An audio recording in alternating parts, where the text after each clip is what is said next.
ಮಾನ್ಯ ಸಭಾಪತಿ, ಕೆನಡಾ ದೇಶದ ಸಂಸತ್ತಿನಲ್ಲಿ ನನ್ನ ಮಾತೃಭಾಷೆ ಕನ್ನಡದಲ್ಲಿ ಮಾತನಾಡಲು ಅವಕಾಶ ಸಿಕ್ಕಿರುವುದಕ್ಕೆ ನನಗೆ ಸಂತೋಷವಾಗುತ್ತಿದೆ.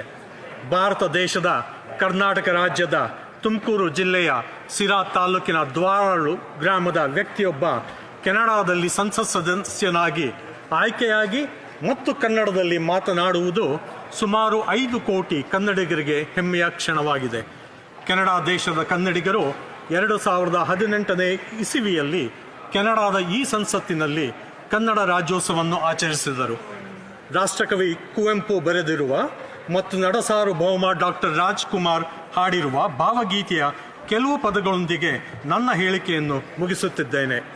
ಎಲ್ಲಾದರೂ ಇರು, ಎಂತಾದರೂ ಇರು, ಎಂದೆಂದಿಗೂ ನೀ ಕನ್ನಡವಾಗಿರು. ಧನ್ಯವಾದಗಳು ಸಭಾಪತಿ.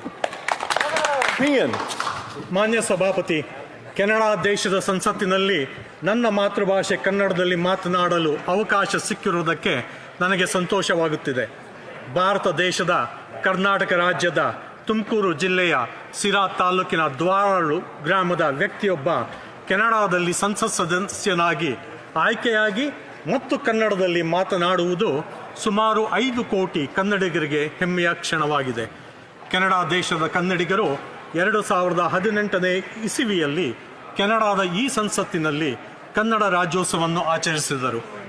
ರಾಷ್ಟ್ರಕವಿ ಕುವೆಂಪು ಬರೆದಿರುವ ಮತ್ತು ನಡಸಾರ್ವಭೌಮ ಡಾಕ್ಟರ್ ರಾಜ್ಕುಮಾರ್ ಹಾಡಿರುವ ಭಾವಗೀತೆಯ ಕೆಲವು ಪದಗಳೊಂದಿಗೆ ನನ್ನ ಹೇಳಿಕೆಯನ್ನು ಮುಗಿಸುತ್ತಿದ್ದೇನೆ.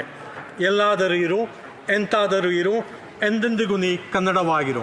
ಧನ್ಯವಾದಗಳು ಸಭಾಪತಿ.